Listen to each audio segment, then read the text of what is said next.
Hey, it's James from Marketing for Restaurants here, and welcome to episode 60 of Secret Sauce, the Restaurant Marketing Podcast. Restaurant innovation and creativity with Chef Shaun Quade from Restaurant Lume.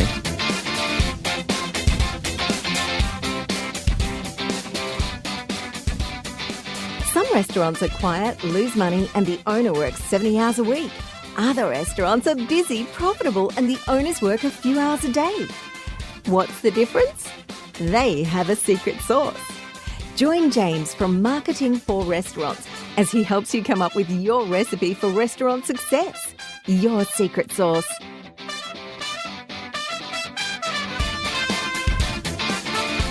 Hey everyone, welcome back. I think this is a really good time to talk about innovation and creativity because it's following on directly after our podcast on how to create a story that sells. And I think that having a successful story and being innovative and creative go hand in hand. If your story is the same as everyone else's, then you're not innovating, you don't have a unique selling proposition, you don't have anything really that's going to help you differentiate yourself from all of the other restaurants that are out there. But with a little bit of innovation and creativity, you can then start to do some things that are different, and that feeds into your story. That is what drives people to want to come and visit your restaurant and want to return to your restaurant because you're providing them with something, be it the food, be it the value, be it the experience, whatever it is. That's the story. That's the innovation and creativity. So wanted to talk to Shaun for quite a while now about innovation and creativity because fundamentally he is doing some things that are just very different to the way that most restaurants operate, and in fact nearly all restaurants. So as John Lethlean has said, there are things going on in the kitchen at Lume that aren't happening anywhere else in Australia and possibly not anywhere else in the world. Now, you're definitely being innovative. You're not following the trends. You are creating the trends and you're ahead of the pack, which puts you in a really, really strong position from a marketing point of view, as well as from a business standpoint as well. There are people who will want to work at Lume because of the fact that it is cutting edge. So this innovation and creativity piece, it's not just about putting a new menu item in there. And this is why I think this conversation is really interesting because we talk about business processes. There are some things that Lume are doing in Australia that very few, in fact, I think no other restaurants are doing in Australia from a business process point of view, which is giving them fundamental advantages. Definitely the menu is incredibly creative. The work in the bar, probably one of the most creative bars in Australia, and I think it's been recognised as that as well. The challenge for everyone listening to this is that, so Chef Quade has one incredible advantage, and that is the technique that he brings to the kitchen. So there's a lot of things that he can do that really aren't accessible because you've got to remember that not only do you want to, it's something that you might be able to do, but you need your entire kitchen to be able to replicate these dishes. So if you're going to be doing something that only you can create in your whole kitchen team, that's not going to scale very well, and you've just signed up for working every hour that the restaurant's open, and that's probably not what you want to do. However, there are a lot of examples out there of restaurants who are coming up with little bits of innovation, little bits of creativity that are making really big differences to their bottom line. And it might be creativity in the way they do their marketing, creativity in the way that they tell their story, creativity the way they put their menu together, and these are having really big impacts. So what I would like you to do is have a listen to this and then just try and get a glimpse into the mind of Chef Quade and see what pearls of wisdom you can pull out of it and how they're going to interact in your kitchen and restaurant. Let's kick it off. Hey, Shaun, welcome back to the podcast. Thanks, James. Thanks for having me. So, really excited about doing this podcast. I want to talk to you about innovation. Do you want to tell us a little bit about Restaurant Lume and what it is that you do there? Yeah, of course. So, Lume, we opened just over 2 years ago now, and we're a 50-seat restaurant in South Melbourne. And basically what we try and do is offer people this experience that they can't get anywhere else. So, it's not just about the food that we do. I mean, the food's quite innovative and I guess, avant-garde, and we use a lot of different techniques and ingredients, but that's just one part of the wheel. So, the service style and the way the restaurant looks and how we talk to the guests and all that sort of thing, like it all comes together to create this experience. It's quite multi-sensory, and, that's what we like to offer people. It's not just dinner, it's the full package. It's an experience that, you can't get anywhere else. So that's what we do. And there's a lot of people who agree with you, and I think it was John Lethlean who said that there are things going on in the kitchen at Lume that aren't happening anywhere else in Australia and potentially nowhere else in the world, which is a pretty good rap. Yeah, that was very nice to hear that from John in particular. So when it comes to innovation, I really think there's sort of three parts of it. The inputs, what it is that you're going to be doing there, the techniques that you use, and then the creativity. So inputs, obviously, it starts with the ingredients. So what's your approach to the ingredients that you use at Lume? We use a lot of different ingredients. And for me, when I am looking at doing a new dish, and I know Orlando is our bar manager, he has the same approach. It always starts with the ingredient. Like we would never start with technique. It always starts with the ingredient, because you need to have that baseline to create from, because you need constraints when you're trying to create something. Otherwise, it'll just end up being whatever. There'll be no focus behind it. There'll be no kind of style behind it. It'll just be something. Yeah, it'll be creative, but it won't be yours necessarily, because there's no constraints being put on you. So I always like to start with the ingredient first and just say, it's like, okay, so we've got this amazing ingredient, whatever it may be, whether it's a fruit, vegetable, a piece of meat or fish or something like that. It's like, what are we going to do to this? How are we going to serve it? What are we going to serve it with? What is the dish going to smell like when the customer has it placed in front of them? What's it going to look like? But it always starts with, what's it going to taste like? Because that's fundamentally the most important thing. So, you research the ingredient and you figure out what flavors can potentially go with it. And then you start thinking about the techniques that you may apply to that ingredient to kind of bring out the flavor that you're after. And then finally, when you've tested things out and you're happy with how it's tasting, and then you start figuring out, how am I going to serve this to people so that it looks appealing? It gives people the sensation that I want to achieve. They're kind of like the main aspects to it. And then we also try particularly to have a sense of smell, like a sense of aroma. Like, it's really important. I think it's 75% of everything that we experience through our senses is olfactory. So we smell something before we see it or taste it. You can smell something, and it's such a powerful sense. You can smell something that reminds you of a childhood memory, 30, 40 years ago. So that's quite an important thing that we always look at when we're creating a dish. So, but to answer your question, it always starts with the ingredient. So we work with a lot of different suppliers. We have a farm in the Yarra Valley that we work with exclusively that grow things for us to our specifications. And, we have amazing seafood in Australia.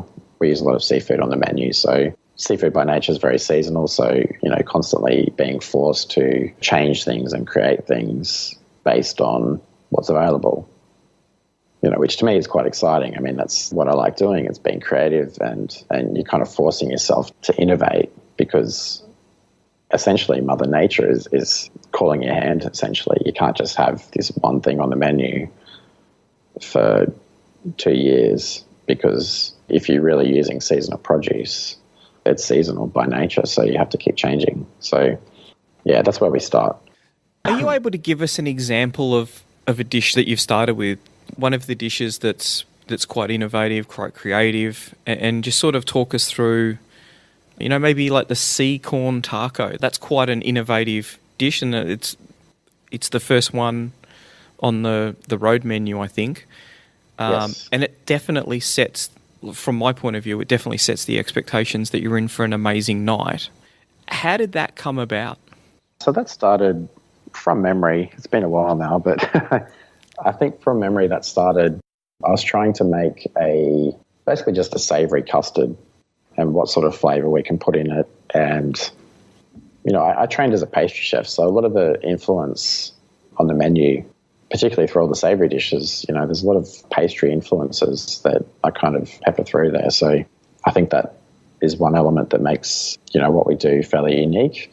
We use different types of sugars, and I'm not afraid to use sweetness and sugar in savoury dishes, because if you know how to harness the flavour, it's actually really beneficial to the overall dish. So that's where that started. It was actually me trying to create a savoury custard.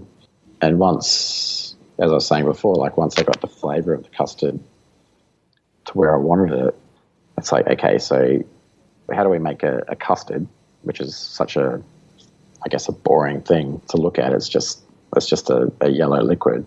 How do you turn that into something that's presentable in a fancy restaurant, upmarket restaurant? So I was like, well, let's make it look like a piece of corn. So we made our own silicon molds out of corn, out of real corn. And essentially what we do is set that custard into these corn molds. So when it's unmolded, it looks just like a piece of corn. You can't really tell the difference. So it's kind of quite surprising when guests eat it. I mean, it fools pretty much everyone that sits down. And what we've done with that custard now is actually place that into this little taco shell that we've made from puffed polenta that we've cooked out. So it just looks like a little taco. You pick it up, it's like, oh, there's a piece of corn in there. It looks nice. And it's got a little bit of mud crab on there and some herbs and stuff. But when you go to eat it, the texture is the polar opposite of what you're expecting. You're expecting to have this little kind of crunchy baby corn texture in your mouth. You're expecting to be able to chew it. But as soon as you bite into it, you realize it's this super smooth, soft custard. Still tastes of pure corn.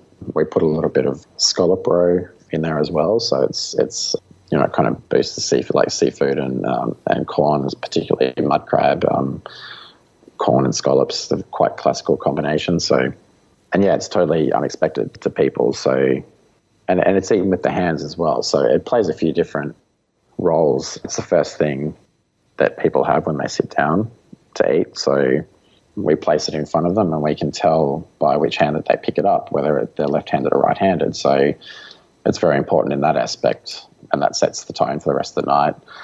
Sets up people's expectations. They're expecting to get something, and then we've given them something completely different. But hopefully that's exceeded what they're expecting. And I think that's when you create something that's truly memorable, is when you exceed people's expectations.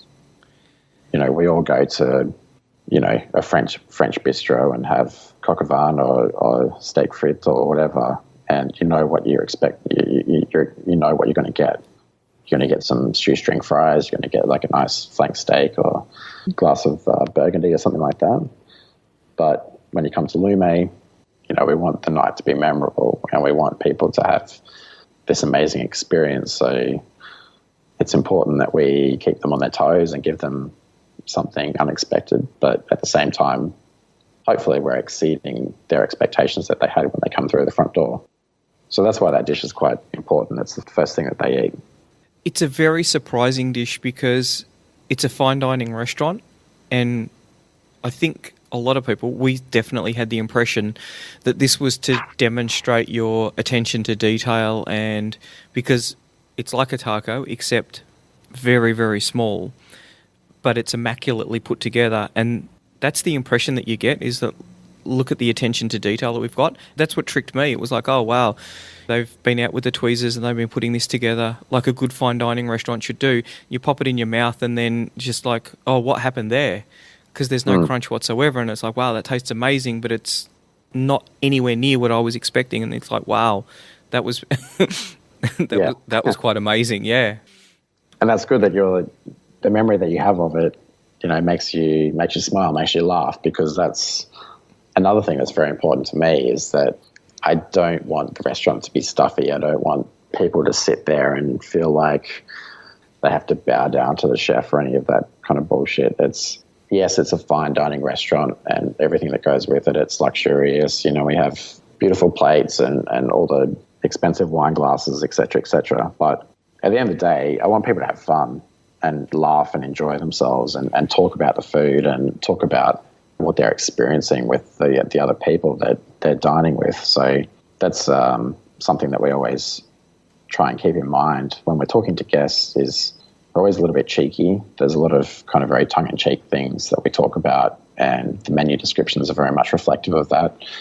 The explanations of the dishes when we go to the table, we have a script for the staff, but we very much encourage them to make it their own and, be a little bit cheeky and kind of mislead people just a little bit to, I guess, kind of take them along that magician's route of what's happening in one hand is different to what's happening in the other hand. Sleight of hand is essentially what I'm trying to say. So it just all adds to the experience. Absolutely. So what are some of the other inputs that you play with then? Like, do you do anything with cutlery or what are some of the other things that you've worked with at Lume to create a more creative experience? I guess the presentation of not just the food but the drinks also is very important as to it sets people's perceptions. Like as soon as food is put down in front of them, depending on how we've made the dish look, it will put a perception into their head straight away. So by doing that, we can then play with that perception. We can change it in the actual dish, whether it's a different texture or it's a different temperature, or we can make something that looks like a dessert but it's actually a savoury dish, etc., etc. So the presentation of the dishes, the different crockery and cutlery that we use is quite important in that regard. One quite big thing that we did last year that basically highlighted all those points was that we started using virtual reality to serve one of our dishes, a dessert called the Maya lemon tree. So that was quite a game-changing moment for us. I think the technology is there for us to use. I think I'm very adamant that when we are creating something, we're not just we're in the hospitality industry, but there's so many other industries out there that are just as creative and that are doing really cool stuff. It's, why can't we collaborate with people like that and use ideas and techniques that are not necessarily traditionally used in hospitality? So VR was definitely one of those, and it's been really fun. Like, people respond to it really, really well. So that's a really good example. And I think that it's worthwhile talking about this a little bit, because the first restaurant in Australia to use VR, and I haven't been able to find any reference to any other restaurants who've been using VR before you were. Where did that idea come from? Because in tech, VR is huge, and people are desperately trying to find uses for VR because, apart from first-person shooters, which it works really well, people are really exploring things in medicine and a whole range of training and simulation. People are looking at ways of harnessing the power of VR. And yet you were potentially the first in the world to use VR in a culinary setting. Where did that idea come from? It's something that we've been looking into. So my partner, Veronica, she is a massive tech head and is, not from hospitality. She is an economist by trade and many other things as well. And it's basically something that she'd had an idea that this would be amazing to use in a restaurant setting. And I guess like my memories of VR, because VR's been around for years and years, and my memories, the last time I'd actually experienced it was this kind of clunky, Tron-like, shitty graphic sort of experience, and it's really come a long way, and it's the total opposite now. So we ended up doing it at an event called Taste of Melbourne, and we actually set the restaurant up basically like a mirror image of the restaurant in a shipping container, and we kitted it out with restaurant chairs and tables and all the cutlery and everything, and we actually did 4 people at a time. So people would come in, they'd come into the shipping container, and it's totally pitch black. And we've got a smoke machine going, so you can't really see anything. You walk in, you're given your headset, you put the headset on, and then you proceed to go through the 2.5-minute video, which is essentially me taking the guest out to the Yarra Valley where our farm is and walking through the lemon orchard and picking the lemons off the tree and kind of smelling them and, just looking up in the blue sky and you can hear the birds chirping and you're walking through the mud. So it's really taking people to where the produce comes from. So essentially that's what the video is. We take them out to the Yarra Valley and then it morphs back into the restaurant setting and they're sitting at one of the tables in front of the kitchen and they're watching myself and my chefs plate this dish up, and then it comes over to the table, and that's when the video kind of fades to an end and you take your goggles off and the dish is actually sitting there right in front of you. So when we did this in the shipping container, while the people were watching the video, they've got their headsets on, they can't hear or see anything. We're busily scurrying around, setting the tables, turning the lights on, pouring champagne, bringing the dishes out. So when they sit down and take the goggles off, the dish is there, there's champagne, the table's been set, there's music on. It's just like being in the restaurant. But there's no staff there. We've disappeared again because we wanted it to be as seamless as possible. So what we did do with that also was had a Polaroid camera. So we'd take selfies with the people while they had their headsets on and just leave it on the table. So they're like, oh, where did all this stuff come from? Where's the staff? And the Polaroid would be developing on the table, and it would be like myself or Orlando or whoever, just taking really cheesy selfies, doing little peace signs and all that sort of thing with the people. So again, like so many different elements, like really immersive and multi-sensory. While people had their headsets on, we're spraying lemon perfume in the air so they can smell the lemons. We're brushing their backs with lemon leaves, so it looks like it felt like they were walking through the orchard. And then they get to experience the dish at the end. So for me, virtual reality is just this amazing tool that we can use that transports people into a reality where, wherever we want to take them. And that was just a starting point for us doing that. It works really well. We use it in the restaurant sometimes. We don't always use it, depending on who the tables are. People aren't always receptive to sitting in the middle of a busy restaurant and putting headsets on. So we have to kind of pick the tables accordingly. But it's something that when people are open to it, it works amazingly well. They say that need is the mother of invention. And a lot of people go to so much effort to source amazing produce for their kitchen, but they never tell that story. You've actually taken people to the farm in a multi-sensory way of doing it. They're feeling the branches of the leaves, they're smelling it, they can feel the wind as it's going through their hair, and it's only right at the end that they actually get to taste the lemons. And so you've used VR to be able to do that and rolled it in with all of the other multi-sensory kind of things that you want to do. That's an amazing approach. And I think it's really exciting. And it's really fascinating that you guys were the first people to come up with that solution. That's what I've been saying. It's like looking outside of the industry. The hospitality industry is very insular. And especially in Australia, we're very cut off from the rest of the world geographically. And we tend to be sometimes a little bit behind what's going on above us. And, there's no need for that now. The world's such a small place. I mean, the amount of technology that we have access to everything 24/7, no matter where you are. So absolutely, especially being in a major metropolitan city, there's no excuse to have, not access things from other industries where they're so readily available.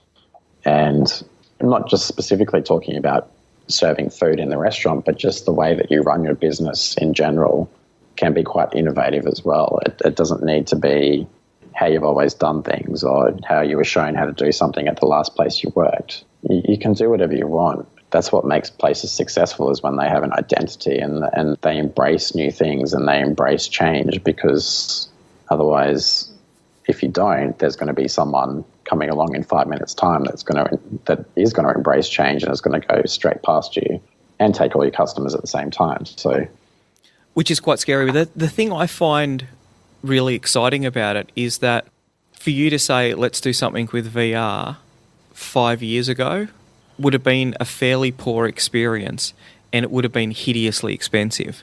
Yeah.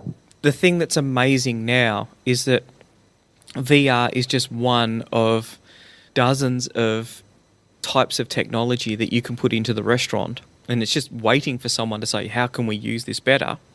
And it's really, really quite accessible.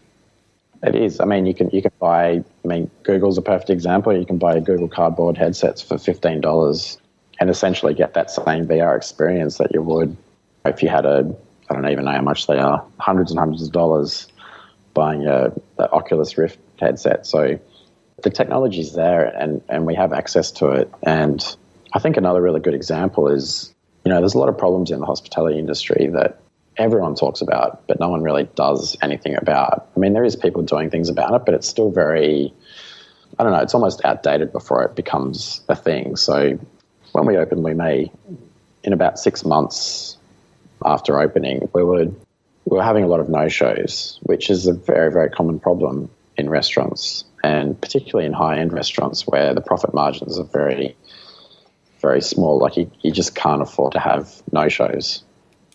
So we were losing, on average, about $3,000 a week in no-shows, whether it's people not showing up to a booking or people that had booked as a four-top and turning up with 3 or 2 people.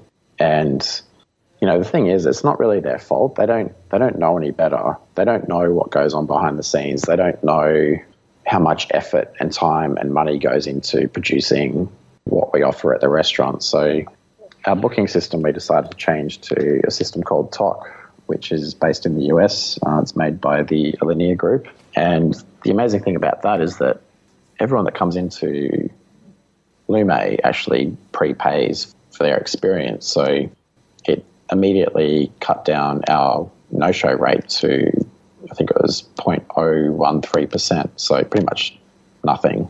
And by doing that, we're kind of setting a perception of what people are getting themselves into when they come to the restaurant. It's thinking about the restaurant as, you're going to like a concert, or you're going to the theatre, or you're going to see your favourite band, or whatever it may be.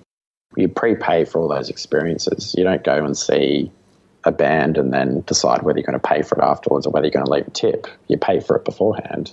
So that's been a big game changer for us as well. And I think that's something that, we looked outside of Australia for a solution to a problem that we had, and we found it. So I think another part of innovation is just keeping an open mind. You have to kind of create chaos to be innovative. You have to throw things out. You have to put yourself into risky situations to really be innovative, because otherwise humans are creatures of comfort. You're just going to fall back on what you know, what you've been taught, or what's easy. And that doesn't create innovation. That doesn't create change. That just creates stagnant water, essentially. So that's another interesting point that we brought on board to offer people a better experience, because at the end of the day, that's the main goal of any restaurant, is to offer a great guest experience.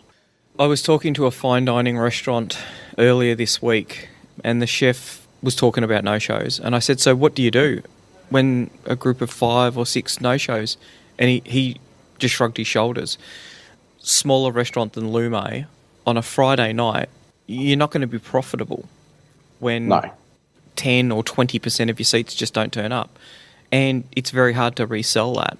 And this is one of the it's a perfect example of technique. When people talk about technique, they're thinking about, how am I going to cook something? There's a lot of techniques that are used in a restaurant. There's a lot more that are used outside of the restaurant industry. And this is why I think the importance of looking outside of the restaurant industry. Because if you look at TOC, I don't really see there being any difference between TOC and booking a flight with Qantas.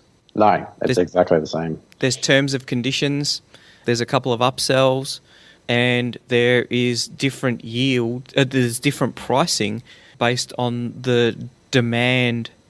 I don't think TOC does dynamic pricing yet. They're probably working on that.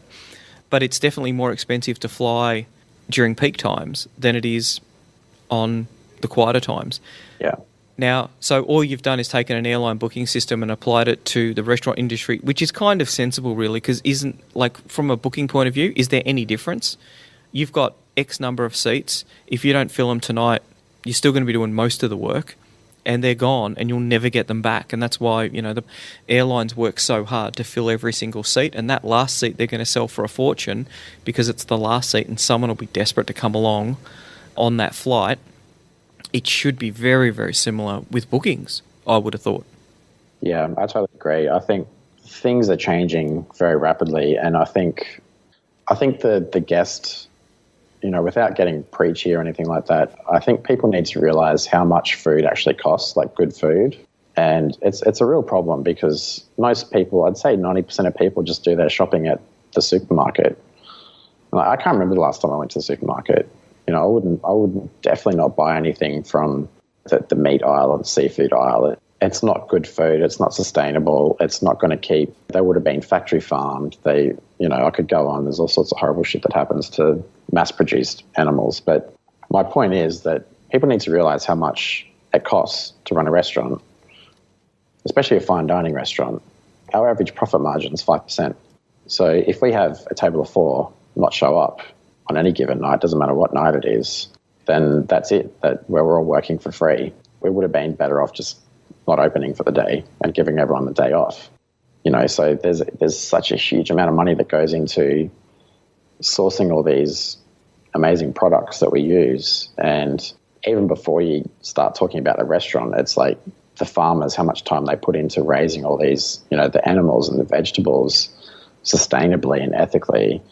They cost more money than just, growing things in greenhouses or whatever, and then getting it to the restaurant. So the truck drivers and the boats and whatever, it all costs money. And then when you actually get it to the restaurant, especially when you come to a fine dining restaurant, you've got professionals working there. You don't have part-time uni students serving you. You've got people that do this for a living. That's their profession, and they take it very seriously, and they train to do it. And again, that should be reflective in the price that you pay for your experience.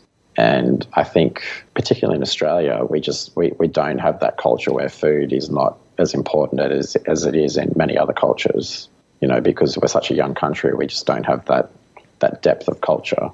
So I think that's a really good point that we always try and get across in our marketing towards people, is that we want to take them behind the scenes. We want them to know how much passion and dedication we have towards giving them a great experience, so that, when they jump on top to make a booking for the restaurant and they're asked to prepay for it, that they have an idea in their head of what they're in for.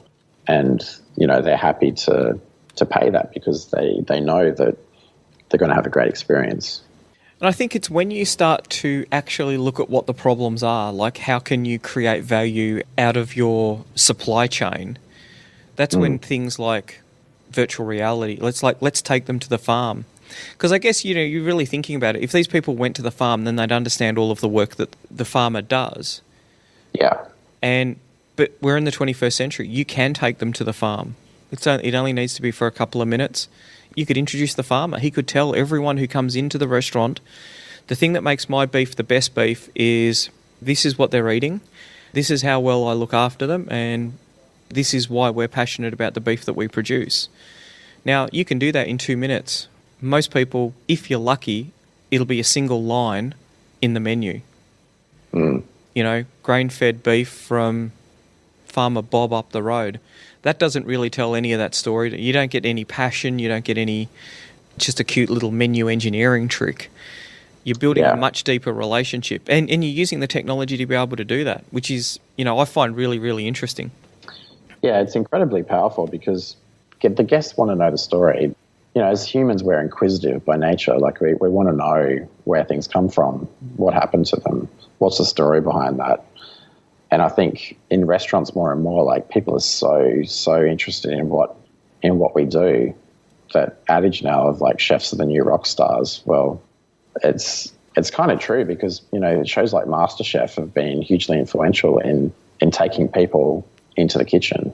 And I think the more that people know about what goes on behind the scenes, and they can see, how much work and dedication goes into producing this meal for the guests when they sit down, it's going to give them, number one, they'll enjoy it more because they can relate to it and they know the story.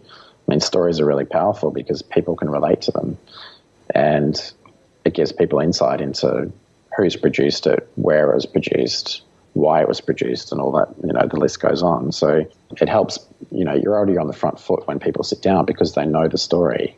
And second of all, it'll make the guest have more respect for what you do also, because it's the service industry. We're in the service industry, but we're not subservient to people. We're here to offer them an experience, and we're here to fulfill their needs. Like, they've decided to come out to a restaurant and they paid for it, and this is what they want, this is what they expect. But we're not subservient to people. I think that's a very common mistake that people make, like the customer's always right. Well, the customer's not always right. You need to treat the customer like they are always right, but you need to be smart about it. And again, like, we use a lot of psychology in the restaurant as well, like how we talk to people and what words we use. So making people feel comfortable and relaxed and, like they're at home. So we greet everyone by their first name when they come to the restaurant as much as we can. And, we find out a little bit about them. And, we don't do that to be creeps or anything. We do that for their own benefit. So if we know that they like a particular wine, we'll make sure we have it in the cellar. If we know that last time they dined with us that they had a particular dish that they really liked, we'll offer it to them when they come in this time. So it's just all these little things that add to the overall experience that, that they're almost easy wins, because there's technology now where you can use a CRM that makes a really easy to use database. So you can keep track of everyone that comes into your restaurant, and you can see where they're from, how many times they've dined with you, what they ate last time, likes and dislikes, left-handed, right-handed, the list goes on. So again, getting back to technology, there's so many things out there that you can use that are not specifically related to hospitality, but are hugely innovative in their own right and can be used in hospitality. You just need to have an open mind about it. And you see, CRM is a really interesting point, because this is one of the technologies that's out there. The work that we're doing on restaurant CRMs, we're actually moving away from calling it a CRM, just because so many people in the restaurant industry don't actually know what a CRM system is. Exactly. Other industries that live or die by the power of their CRM system, and yet the restaurant industry is slow to sort of pick that up. But you're not only implementing a good technique like a CRM, you're then applying a psychological framework on top of that to really innovate a lot of people want to innovate in the kitchen, but front of house is just as an important part of the experience, but we don't see a lot of innovation there. Yeah, front of house is something, it's hugely important, and it's something in Australia that we just don't have. Like, we don't have that strong food culture where my parents owned this restaurant before my grandparents owned this restaurant, my great-grandparents. We just don't really have that. And the service industry here is largely made up of people that are doing it part-time while they're studying their chosen career, their real career. So we need all the help that we can get when we're trying to offer guests an experience. You can't have a part-time uni student kind of like half-ass explain a dish and then, pour the wrong wine into their glass and use, bad grammar and call them by the wrong name. You just can't have that. And there's no excuse for it either. So again, just kind of thinking of new ways to approach staffing a restaurant. And when we actually do get the staff and when the guests come into the restaurant, how do we treat the guests? How do we talk to them? So we've used an acting coach before to basically work with the front of house staff in how to talk to the guests with confidence and how to have presence and how to portray that confidence that we all have during the day when we're preparing and we're training and we're, getting the restaurant set up. The last thing you want to do is kind of shrink when you're standing in the middle of a restaurant with 50 people around you. You need to know what you're talking about and you need to have that presence. So that was a bit of a game changer for us, as well as hiring an acting coach to talk to all our front of house staff and do a bit of training with them. And then again, my partner Veronica trained as a psychologist also. So we use a lot of words and techniques to kind of make people feel quite comfortable when they come in. And, a simple turn of phrase will make someone feel at home. It's that easy, but you need to have that knowledge to do it in the first place. So again, I think not many people have really embraced that in the industry. I think when I made that known that we do that sort of thing, it's kind of almost greeted with a little bit of tongue-in-cheek kind of mockery, where it's like, oh, Shaun's off doing his weird shit over in South Melbourne. But I don't see it as weird shit. I see it as the way forward. I see it as dealing with problems that we have in the industry that are not specific to our restaurant. They're industry-wide, but we've decided to do something about it. And we're looking at unique ways to, combat these problems. We're not just thinking about, oh, what did we used to do at this restaurant that I worked at? It's like, these are not problems that are unique to hospitality. They're problems that people have in all these other industries, but what do they do about it? And can we bring that back to hospitality? Will it work for our business? And 9 out of 10 times it does work. So why not use it? Do you want to talk about the work of Charles Spence? I know that you've read both his books.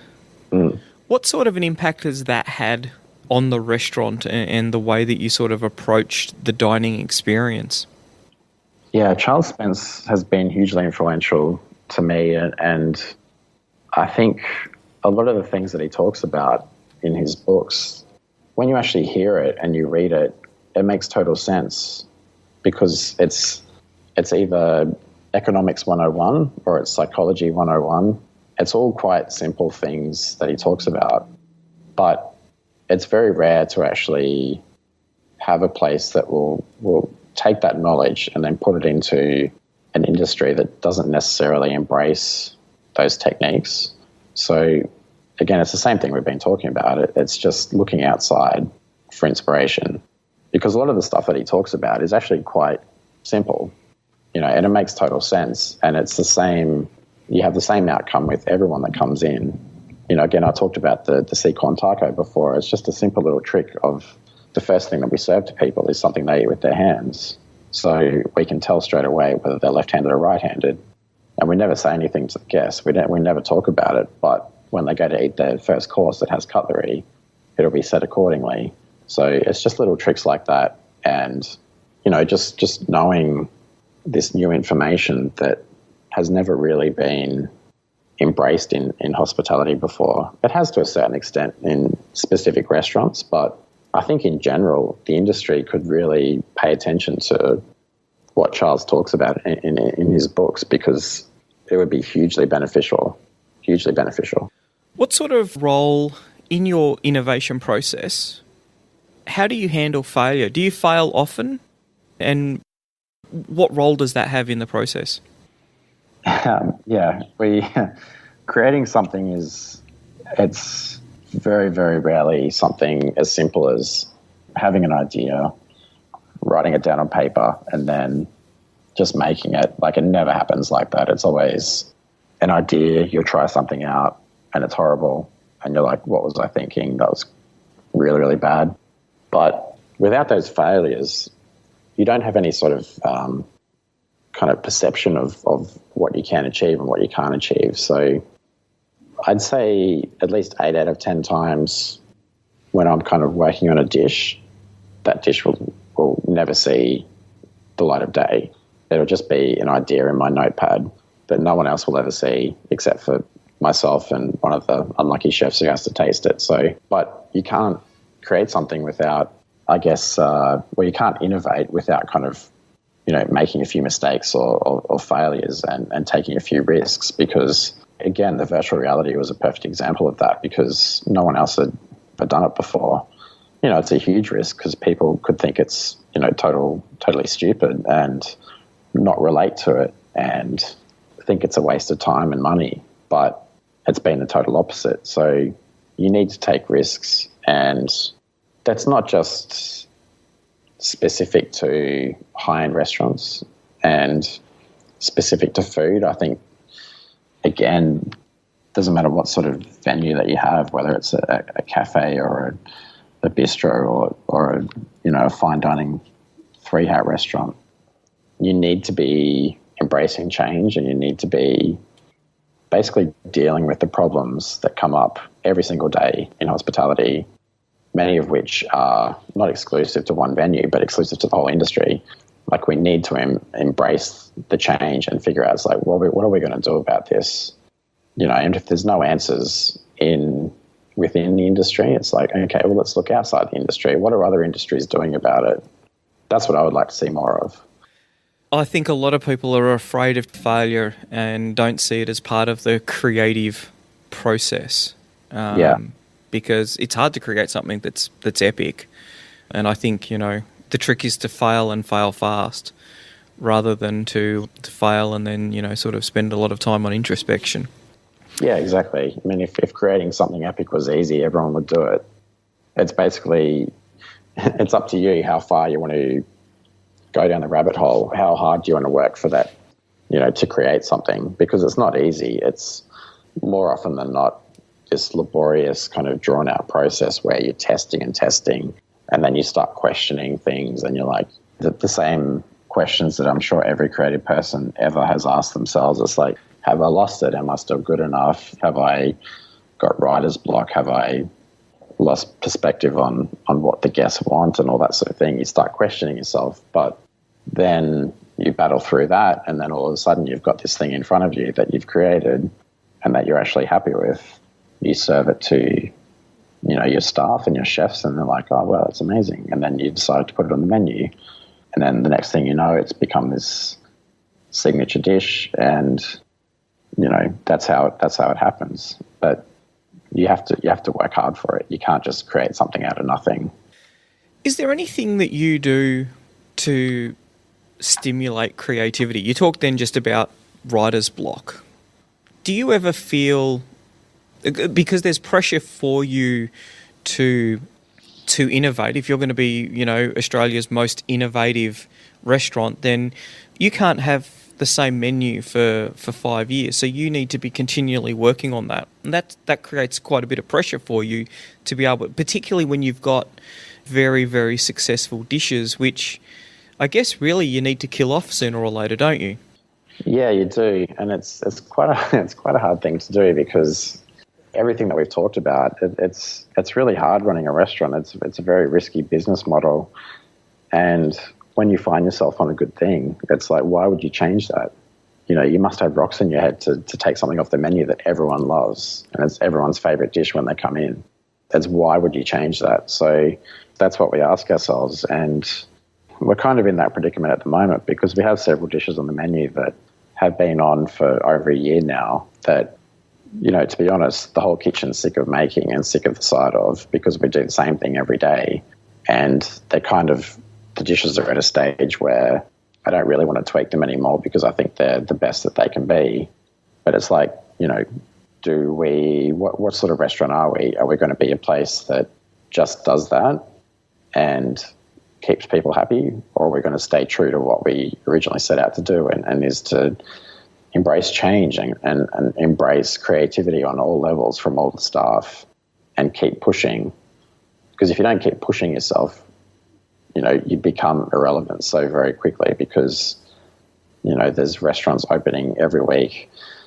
There's, you know, new chefs, younger chefs coming along that are doing really cool stuff that didn't even really occur to you. So you need to keep changing and learning, and because knowledge is power.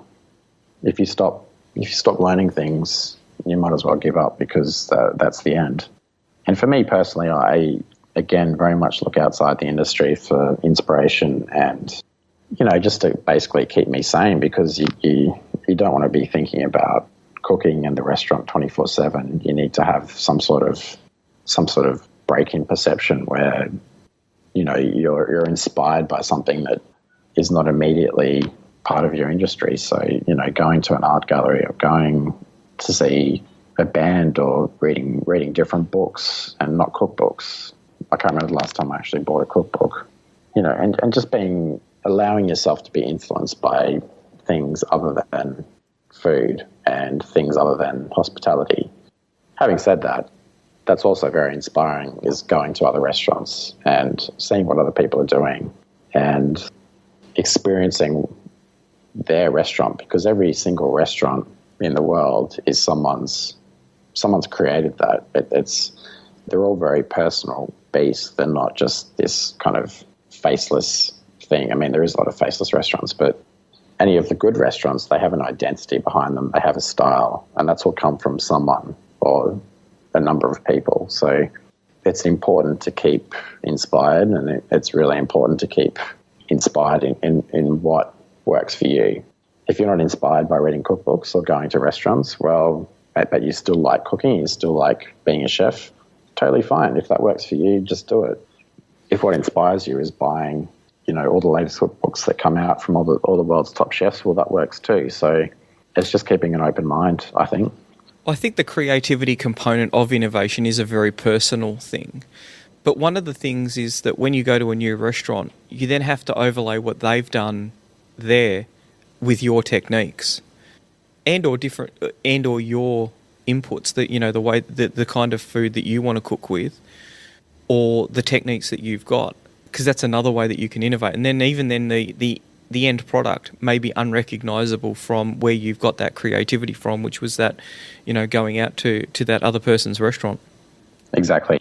It's as simple as just getting a single idea, and it doesn't have to be food related. It could be anything. So I think even now it's really quite hard to be truly original and innovative, because there's not new species of cows being born or fish being created or anything like that. We have a finite number of ingredients on the planet, and humans have been around for thousands and thousands of years. So what makes what you do original?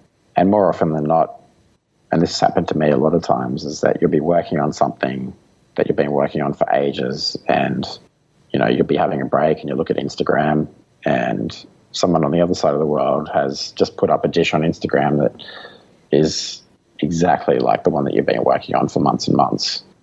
And it's like, all right, fuck, that's just a waste of time, because you could keep working on that dish and put it up, but it's like, if you want to innovate, you can't just do something that someone else has done. You can either put your spin on it or your perspective on it. But it's quite funny, that's happened a lot of times, and not just to me, but a lot of people I know as well that are chefs. They've been working on something and they've seen that it's something that someone else has been working on, and it's exactly the same, but they're on the other side of the world or in a different country or in a different city. So yeah, it's quite interesting. I actually tend not to read many food publications or cookbooks or anything. I don't like being influenced by other people's style or cuisine or anything, because even though you purposely go out of your way not to be influenced, if you read something, it's still gone into your head. You still have that rolling around in there somewhere, and it'll come out eventually. You might not remember where it's come from, but it'll be there. So that's why I look outside the industry a lot as well. What chefs would you look to as being innovative in the industry? Who is it that you admire their innovation? There's a few that I am particularly influenced by. I think someone like Dan Barber, who is in the States, he runs a restaurant called Blue Hill at Stone Barn in upstate New York. So they've got an amazing setup there. They actually have a full-scale working sustainable farm, and the restaurant is actually at the farm. And everyone talks about paddock to plate and how important it is and all that sort of thing, but I guess they're actually really, truly doing it. And, to the extent where they actually have their own strain of wheat that they grow on the farm that they make the bread from. I'm pretty sure it's called barber wheat or something like that. But, I mean, that's really innovative, because they've actually taken out all these problems that we have with, the supply chain and carbon footprints and all that sort of thing, and just tackled it head on, and actually just had the restaurant at the farm where they get all the produce from. So, yeah, that's pretty amazing. Is there anyone else? There's another chef called Andoni Luis Adures he's from Mugaritz in Spain. So he's been particularly influential for me because he is someone that just questions everything, whether it's the food or the restaurant or the service style or how the restaurant looks when you're walking up the path to the front door. Everything is considered, everything is questioned. It's like, why do we do this? Why don't we do it like this? So just asking why, that's been hugely influential in how I run Lume, because we do a lot of different things, not just food, not just in the kitchen, but restaurant-wide, where, we've questioned the status quo. We've questioned, why do restaurants do this? Does that work for us? And if it does work for us, well, that's great. But if it doesn't work for us, then we figure out, okay, well, what can we do about this problem? What can we do that's going to work specifically for our restaurant? So, and Donnie's been quite influential to me because he serves amazing, very, very pure food. They're hugely influenced by the Japanese techniques and Japanese cuisine, which is very pure and has a very, very strong identity. But at the same time, just relating that back to where they are, they're in the Basque Country, just outside San Sebastian. So it's taking those ideas and looking outwards and bringing techniques and ideas inwards. So, and just questioning things. That would be probably my number one point for anyone, asking about how do you innovate and how do you create something. It's asking questions, because first of all, knowledge is power, but then if you want to do something truly innovative, you need to question what's come before you. And when I say question, I don't mean in a negative light. I mean in a very positive light. It's like, okay, so why was that so successful? Why did that work for them? What can we take from that and apply it to our business? So I think just asking why is hugely important. I think that's one of the fundamental tools as a part of the creativity process, is just asking those questions, and like you're doing, not accepting the status quo as being necessary in any way, shape or form, because far too many say this is the way we do things. And if you have that mindset, then you're not open to, well, it could be better or it could be different. Yeah, exactly. It doesn't have to be the way that it's always been. It's, I mean, you think of restaurants as they are today. I mean, restaurants have only been around for a couple of 100 years, really. So 200 years out of the thousands of years that we've been around as humans, you have to question that. You have to question why, for example, did most restaurants in the 60s and 70s have a dance floor? If Lume was... If Lume came to be in the 1970s, we'd probably have a dance floor at the back instead of tables. So it's just questioning, it's like, why did they do that? Well, because that's part of the culture then and part of the era. But would we do that now? No, we wouldn't, because it doesn't make sense. So it's questioning things and then just learning from those questions. Excellent. Well, hopefully there's lots of ideas there for people to get a better understanding of the restaurant innovation framework and to be able to come up with some much more creative dishes, experiences that's going to drive profitability for their restaurant. Fantastic. Excellent. Thanks, Shaun. Thanks, James. Great to talk to you. So what an epic interview. There's just so many things that are really innovative and creative. And this is why I've wanted to speak to Chef Quade about this for so long, because I think that they have really wrapped innovation at the heart of Restaurant Lume. So it permeates everything that they do, the way they build their team, the way they prepare their meals, the way, the actual menu itself, their business processes, all of these things. Lots of innovation going in there. And I think this is what's underpinning their success, which is really exciting. Now, hopefully you will have got some ideas around innovation and creativity. Hopefully you'll have a better idea of what it is. What is innovation? What is creativity? And we'll probably do a follow-up podcast around this, because I think what restaurants really need is a solid framework where they can look at how your restaurant operates, what the strengths and weaknesses are, and then how you can feed that into an innovation strategy. How do you create an innovation plan for a restaurant? So that will be an upcoming topic. And I'm doing quite a bit of research at the moment. We're talking to a lot of people because I find this area really fascinating. I think 98% of restaurants are really struggling with the innovation piece, whereas there are some inherent strengths in there that you should be able to leverage. And I think that there is a very strong correlation between restaurant profitability and restaurant innovation. Anecdotally, we see this. You see restaurants who are doing the same thing as they were doing 5 years ago, and they're really struggling, whereas they were quite popular a while ago. And we're not talking about the restaurants who are following the fads and following the trends. We're talking about a restaurant that's opened and everyone's been, wow, this is really good. But because they innovated at the start and they've stopped innovating, they've been successful and they've just wanted to capture that success and put it in a little jar and keep on doing that every day. People get tired of it. They're looking for that journey across the years with a restaurant. And when you go back to a restaurant and it's got the same thing, it's like, I probably don't want to go here anymore because it's the same thing over and over and over again. And a lot of people get tired of it. So, leave some feedback on on Facebook or hit me up on LinkedIn. Really keen to hear what it is that you got out of this. If you've got some innovative dishes, post those photos of that. I'm keen to share those. Really excited to drive these questions around innovation and creativity. Lastly, so check out the Marketing for Restaurants University. This is going live this week. Very excited about that. We've got our first course in there, how to create your first Facebook ad. This is something a lot of restaurants have been after. We've actually had people signing up for it before it's even been open. I've just been talking to them on the phone and they've said, yep, I'm in. Designed, you'll be able to watch me go through it. And what I'm thinking is that you would have the video going of me talking about it and you would go through and do it as it is. So this is going to be your ability to run your first ad, your first targeted ad, the first ad that hopefully you're going to actually generate some extra revenue from your Facebook marketing budget. And we talk about the whole series of it. So we talk about what kind of posts you can put up there so that you'll get some ideas of posts. And we actually go through some posts from restaurants that we think are doing a good job on Facebook. We then look at how to create the content. So how are you going to take a photo? What kind of videos are you going to use?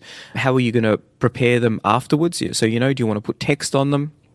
Lastly, then we talk about actually putting the post up, running the ad to it, and finally we talk about budgeting and how to monitor it after that. So I think this is going to make a fundamental difference in a lot of people's restaurants because we see so much response from Facebook marketing.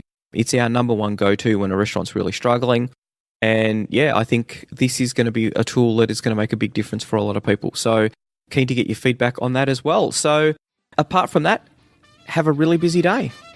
Bye. Want more customers for your restaurant, cafe or takeout? Every month, our marketing tools and information are used by thousands of restaurant owners just like you to help them find more customers and turn them into repeat customers. All of our tools and information is designed specifically for restaurant owners. We know you don't have a lot of time to spend marketing or learning complicated procedures, so our tools are quick and easy to use. If you're looking to increase your revenue and profits or want to work less hours, check out marketingforrestaurants.com.